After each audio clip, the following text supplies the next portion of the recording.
everybody. It's me, Grandpa Humbke. It's nice to see you again. Did you enjoy my video about the benefits of puzzling?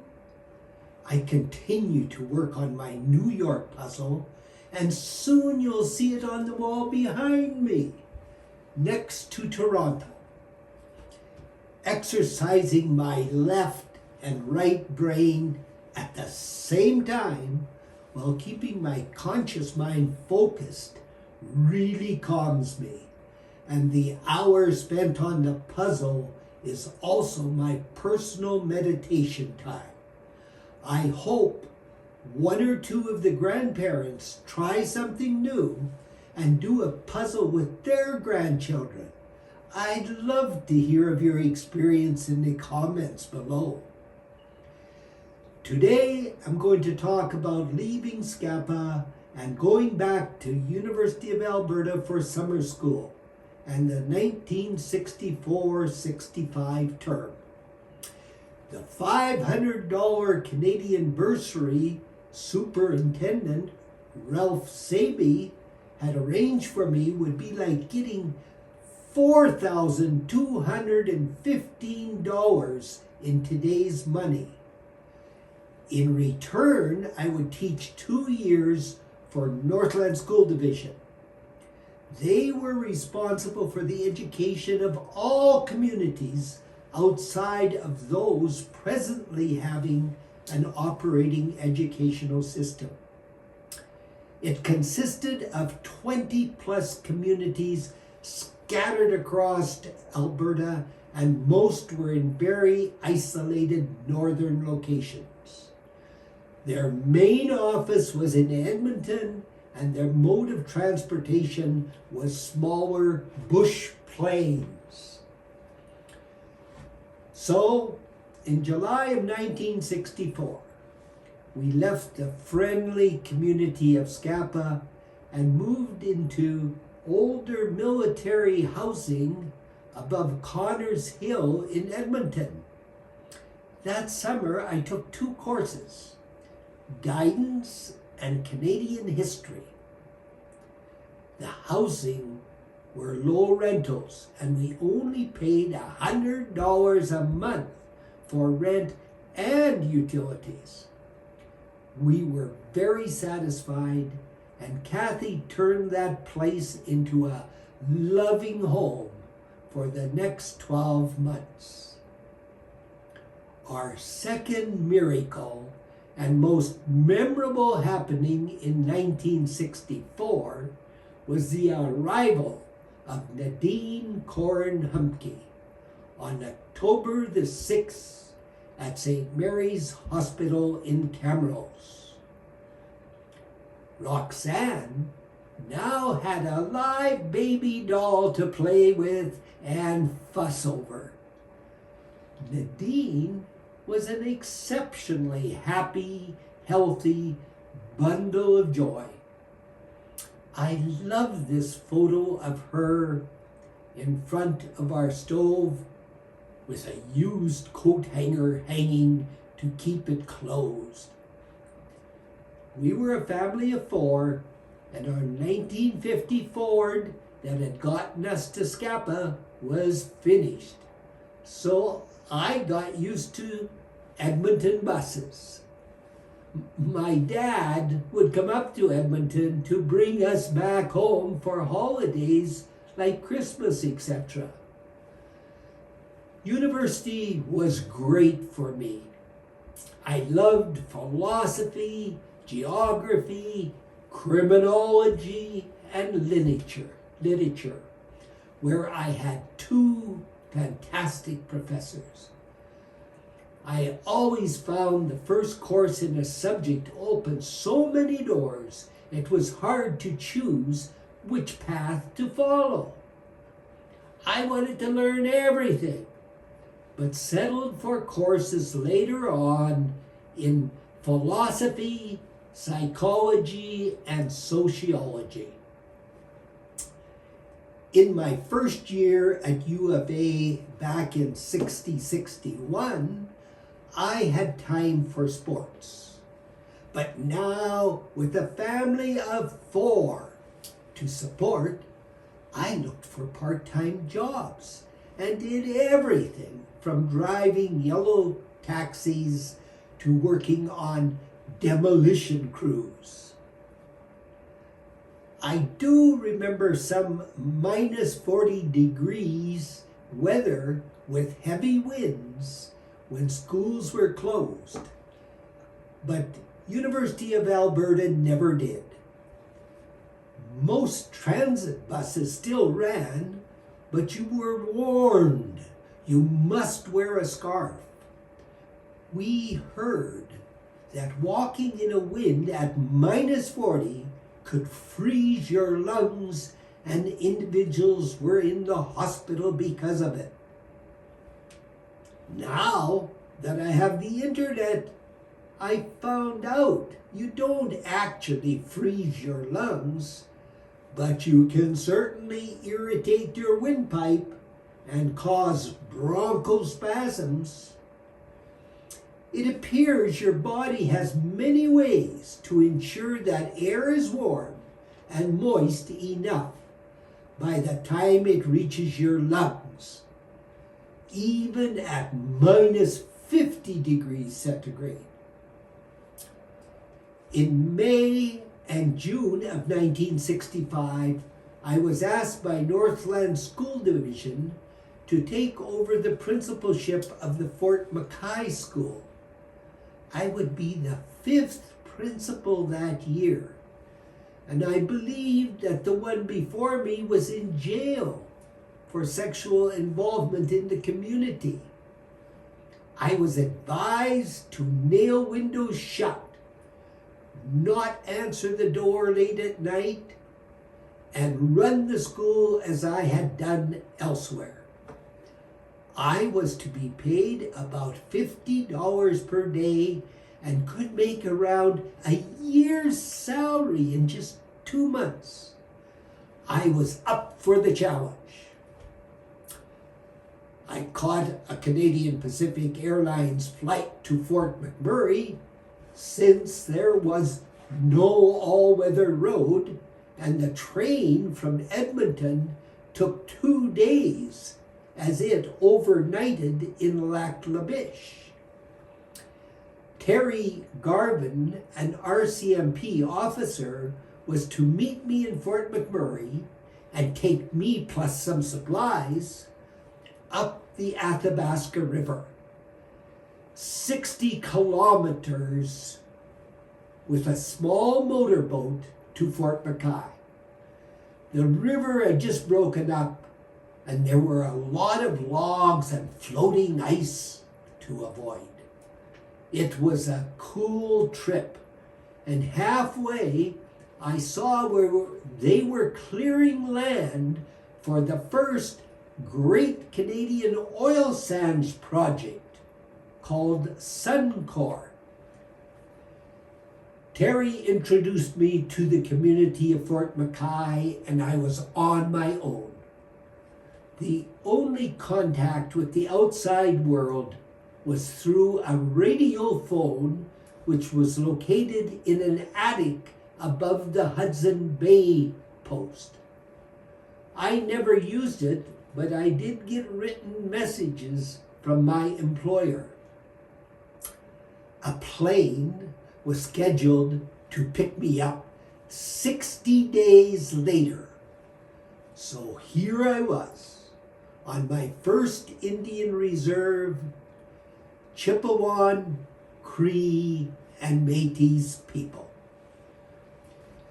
The Hudson Bay store was managed by Jim and Myrtle Fakney of Scotch descent, and the forest ranger was Eric Stiles of German descent. There were 2 other guys from outside the reserve about my age. Kenny Hatch, assistant for the forest ranger, and a clerk who worked for the Hudson Bay. The other teacher was more of a hermit and not social, but he was good with grade 1 to 3s, and he did play crib with me during the day. Lucky I had been raised on a rural farm and adjusted to the isolation quickly. I have heard of city boys who become so bushed they would break off their front teeth with a hammer to get a helicopter to come and get them out.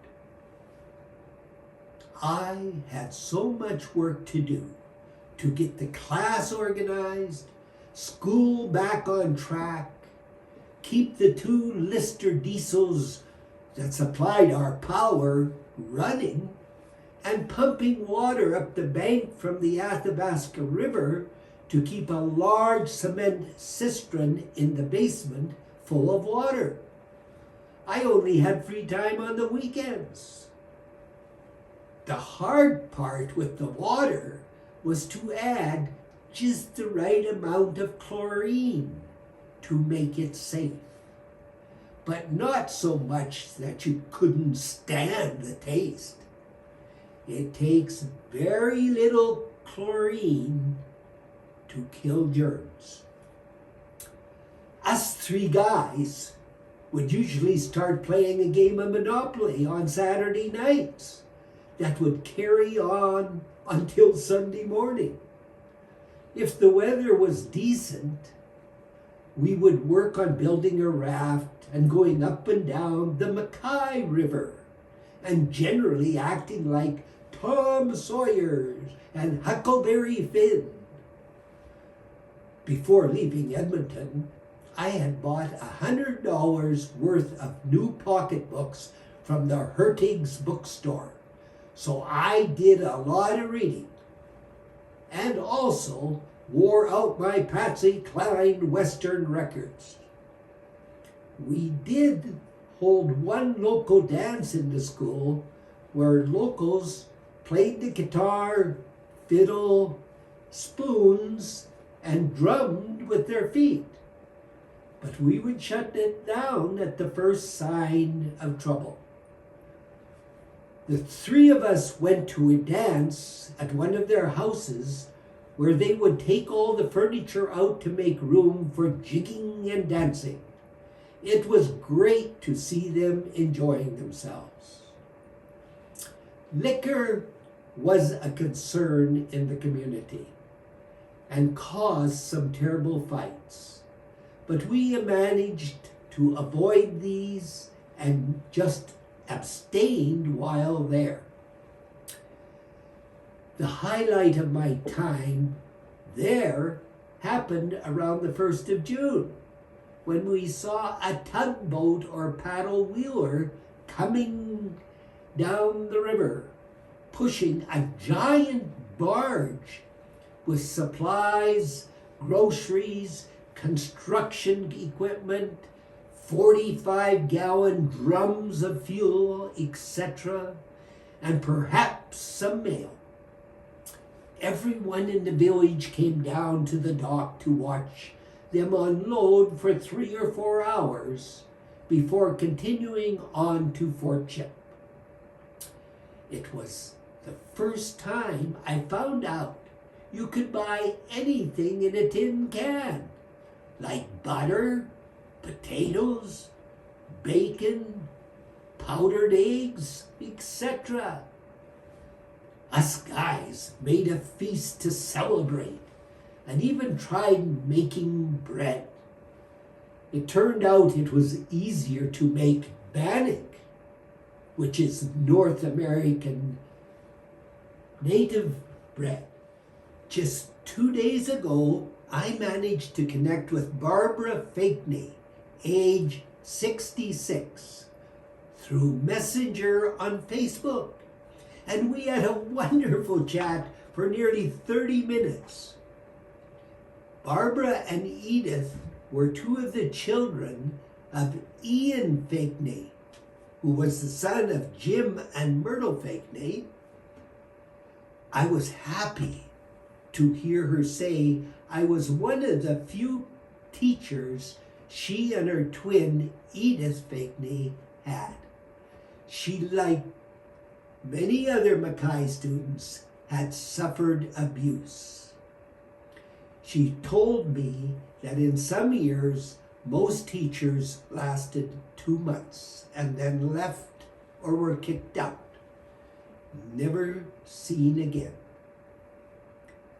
I always thought I raised my children my way, and different cultures did it differently, and I had no right to look down on them. The native elders I have known were always gracious, had a great sense of humor, and were very generous to me. Edith sees herself as an elder now and has a daughter in Edmonton. We will meet up for coffee next time she comes to the city. Upon arriving back in Edmonton after 2 months in the bush, I went immediately into the U of A summer school. It was so hot in the classroom, I couldn't bear sitting there and having to listen to a monotone professor read to us from a text for 6 weeks. It is the only time I withdrew from a class, but this time I did. I wanted to go home, be with Kathy and my daughters. I had spent very, very little money at the Bay Store in Fort Mackay and wanted to enjoy life at the beach and visit family. I was to start my new job as principal of a 5-teacher school on the Fishing Lake Métis colony at Sputnau, Alberta. I have found that for me, the best way to get a university education is to study a year, go out and get a job where you can apply the knowledge and skills you learned, and then go back to university again. That way, you know for sure if you have a passion for teaching. You know what the challenges are. You can search for solutions while in university. And you usually get a big income tax refund because you only work for part of a year. Of course, it's harder to do now, but at least volunteer in some aspect of what you plan on learning in college. Find out if it's really what you want to do. As a deputy superintendent, I have met some teachers who spent 4 years getting a degree only to find out they don't really like kids and hate their job. They won't quit because they have invested too much time and money. It is a negative for them, their employer, students, parents, and the community. Luckily, not too many end up in court cases. I will be telling you in the future about 2 instances where I have been fired. But rather than fighting or giving in, I have willingly left and gone on to bigger and better situations. I'll be back next Tuesday, February 23rd, 2021, with a new video. Stay safe and bye for now.